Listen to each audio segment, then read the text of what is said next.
Ignites used to have something really special going on for them: consistency. Because they all do the same thing, they are easily tutorable, and there are a lot of them, it's easy to always draw a lot of them during your opening hand, making them one of the most consistent decks in history. I'm not gonna lie though, Master Row 4 and the banning of certain cards have definitely left the deck with much to be desired.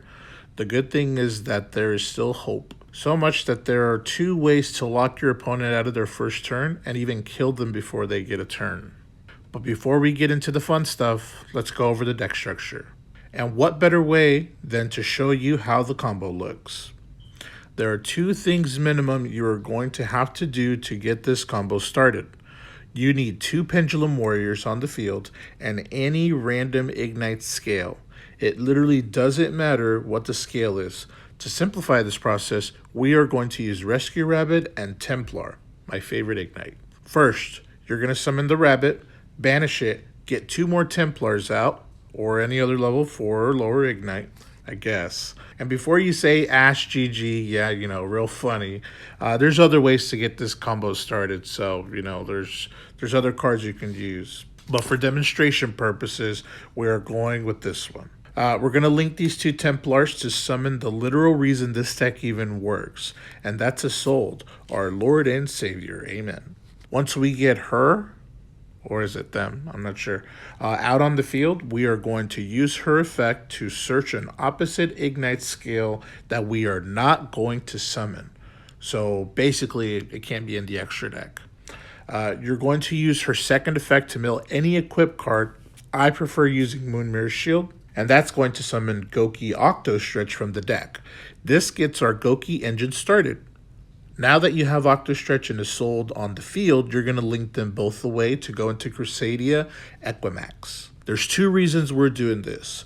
One, we have to get the Super X to our hand so that we can summon him with the Pendulum Summon. And two, Equimax can link into Crusadia Magius, who's going to let us search our second part of the combo. But we'll get to that when we get there. With Equimax on the field and Suprex freshly added to your deck, thanks to Octo Stretch, we are ready to set our Pendulum Scales to perform our Pendulum Summon of our two Templars in our extra deck and Suprex from the hand. Just make sure you put the Suprex as far away as possible from the Templars. It's a little sad, but you'll see why we're doing that here in a little bit. Once our Pendulum Summon is done, we're ready to trade in our Equimax for Magius. Once Magius hits the field, you can link the two Templars away to summon Heavy Metal Full Electromites, the Pendulum Savior, right where the Magius points. This creates a chain where you can block an Ash Blossom by chaining Electromite to Magius, making the Electrum effect the last in the chain. But who am I kidding? If you haven't been ashed after you've searched 4 times, they probably won't have it, or they'll have the Impermanence or the Veiler. The Electromite sends the Chronograph Sorcerer to the extra deck because we're going to want to summon some monsters from the hand, and the Magius adds the Crusadia Draco to the hand because Guard Dragons are pretty useful. Now we can use Electromite's second effect and put the lonely Suprex out of its misery by destroying it to retrieve Chronograph to the hand, the one we just sent there. Once Suprex hits the graveyard, its effect will let us search the final card of our Goki package, Goki Rematch. No big deal, just a searchable mini soul charge, whatever. What you see here is what I'm going to call the initial board. And this is where I'm going to stop the combo to begin building our deck. Let's see. We have the 24 Ignites, the Goki package, the Isolde package, the Electrum package, and the Crusadia package. That's 30 cards. Remember, we have to get 2 warriors on the field, so we're going to add 3 rescue rabbits, the best rabbit, to the deck to help facilitate that. Another good card we can use is Super Quantum Red Layer. This dude is an uber searchable and recyclable Cyber Dragon, meaning a 4 Ignite opening hand can get us to the combo, I think. Let's see. 4 Ignites, set the scales, pop 2, search red, special red, normal summon Ignite. Yeah, we have one left. We have the scale, and then we have the 2 monsters. So yeah, we're good. We can still do the Pendulum Summon. This gets us to the combo. That leaves us with 34 cards. So far, about 70% of our deck is Ignite cards. And I'm no math wizard, but I'm guessing it's not too hard to draw a handful of Ignites. But that's not counting Rescue Rabbit, and seeing as how it's one of the better cards to start your shenanigans with, I'm going to count it as an honorary Ignite, which brings our Ignite count closer to the 80% mark. Pretty good. Our extra deck is going to consist of one Assault, one Equimex, one Magius, and one Electrum. Only 4 cards so far, not bad. Now look, I know we haven't gotten to this part of the combo yet, but you're also going to need the following cards in your extra. You're going to need Zephyr Metaltron, Guard Dragon LP, and Saryuja Skulldread. If you couldn't tell already, this is for Guard Dragon shenanigans. 7 cards in the extra deck, that's pretty good. Plenty of space left for activities. From here, what we put in our deck is going to be based on what combo we want to perform. We'll start in the order that I discovered them, and that's with Hot Red Dragon Archfiend King Calamity. Man, that's a mouthful. In order to pull these combos off, we are going to need to add Crusadia Arborea and Destrudo the Last Dragon's Frisian into the main deck, and Beatrice, Lady of the Eternal, Shooting Riser Dragon, Borreload Savage Dragon, and Hot Red Dragon Archfiend King Calamity itself into the extra deck. So now let's go back to our initial board. First, we're going to destroy both scales using the effect of any of the Ignites to search any level 6 Ignite to your hand. This is going to trigger the effect of Chronograph to summon itself and the level 6 you just search.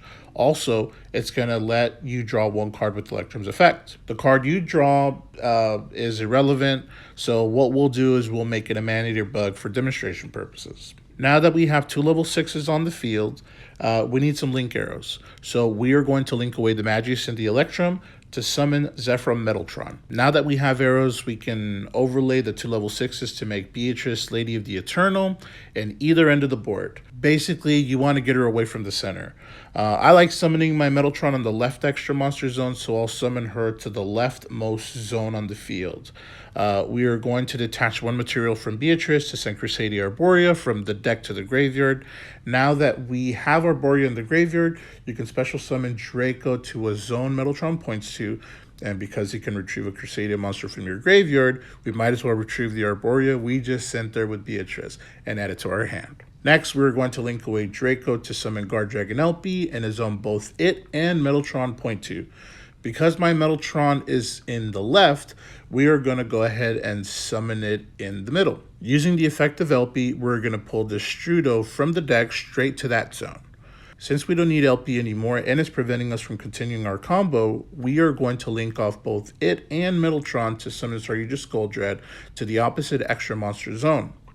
Now that we have more zones available and we are no longer locked into dragons, we can continue. We are going to activate Goki Rematch to bring back Octo and Suprex. We are going to Synchro Summon using the Destrudo and the Octo to summon Borreload Savage Dragon and equip a link from the graveyard to it. I like using Metaltron because it has 3 arrows and it's pretty big.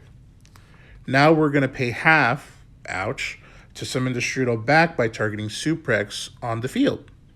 We're going to perform another Synchro Summon with Destrudo, who's going back to the deck, and Suprex is summoning Shooting Riser Dragon, which is what's going to let us Synchro Summon during our opponent's turn.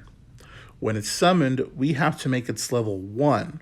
So we are going to send any level 6 Ignite monster, it doesn't matter what monster it is, to the graveyard, and it's going to do that with its own effect. Finally, you can special summon Arborea from your hand to the last zone that Saryuja points to. With this setup, you can summon Calamity during your opponent's main phase, locking them out of card effects for the rest of the turn, which lets you OTK them during your next turn. This is the first true turn lockout combo I ran into when I was messing with Ignites, but it's not all rainbows and sunshine. Because Calamity has to activate in the main phase because of Riser, thanks to player priority, your opponent gets to do the first action of his or her main phase, which can range from special summoning Pankratops to summoning a Kaiju, or worse, a Winged Dragon of Raw Sphere mode, basically undoing all the work you put into your 24-minute combo. Now, the upside of this win condition is that not only does this combo only require 2 cards in the main deck, one can say they are good playmaking cards at that. Arborea is not only a tuner that special summons itself from the hand, it's searchable. And not only that, It's a warrior, so she can be used with the sold to begin our play. Destrudo is also another card that's never dead, and it acts as a great extender at any point in the duel, which makes it great. The extra deck package isn't big either, only bumping the extra deck to 11, which leaves 4 additional slots for support or utility cards.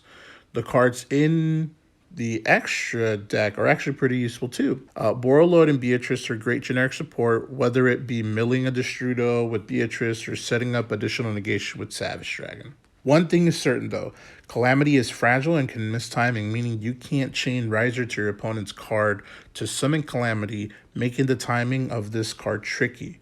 It felt like Calamity was a great value number S0 Utopic zexal. Now that is a card I really wanted to summon, and I actually figured out how. Okay, so the main deck footprint of this combo is very similar to the Calamity. It's just 2 cards. It's going to be any rank up spell and any dragon. But the extra deck does take a toll. That includes adding Guard Dragon Pisty, Guard Dragon Agarpain, number 71 Ribarian Shark, number 39 Utopia, and number S0 Utopic Zexal. Back to the initial board. Just like the Calamity combo, we're going to begin by destroying both Igknight skills to search an Igknight card. This time, any level 4, or in my case, I'm going to search Paladin. You summon the Chrono into Paladin, draw your card with Electrum, and you link into Metaltron.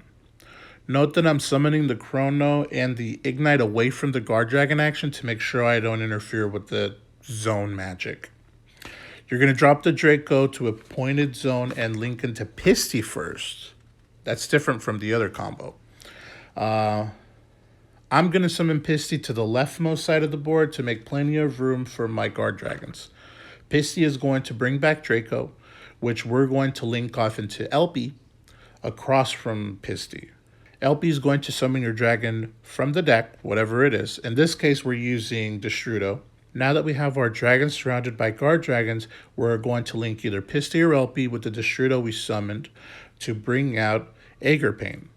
We have to make sure that we leave a double-pointed monster zone open, so I'm going to summon Agarpain in the middle of the monster zone. With Agarpain's effect, I'm going to summon Ribarian Shark right below Metaltron. This monster is important because he's our ticket to getting a rank up spell to discard to go into Zexal. Using Agarpain, Ribarian, Chronograph, and the Guard Dragon that was left as link material, we are going to summon Saryuja, which is going to start a chain with Ribarian since it was sent to the graveyard. We are going to activate the effect of Saryuja first and chain the effect of Ribarian to it, making it so we can set our rank up spell to the top of our deck before we draw with Saryuja. What this in turn does is allow you to get your combo piece along with letting you mold your hand for the following turn. For brevity's sake, I'm just going to add the rank up spell to my hand. Next, we are going to activate Rematch to get Suprex and Octo back from the graveyard. Using Suprex and the level 4 Ignite we searched out and summoned with Chronograph, we're going to overlay the 2 into Utopia. Then we can discard the rank up spell we quote-unquote searched to overlay again into Zexal. Because we use Destrudo, we have the ability to use its effect to revive him by targeting Octo and summoning any level 7 Synchro from our extra deck. My favorite one to summon is Dawn Jackster, just in case your opponent has any pesky spell or traps that they want to activate to stop your effect. This is by far my favorite win condition with Ignites, not only because it requires almost nothing in your main deck, but you can also lock your opponent out of their turn as soon as they draw a card for their turn, cutting down their window of opportunity to respond to your play. Who cares if they kaiju your Zexal during your main phase? The damage is done. Because using Destrudo, having additional protection is another plus, making it so you have a more guaranteed victory over your opponent. The obvious elephant in the room for this strategy is the toll that it takes on your extra deck, requiring a grand total of 5 extra deck slots, or in my case, 6. It's a little crazy, and only leaves you with 2 slots for additional utility. Definitely a big disadvantage, especially if you need to play through interruptions.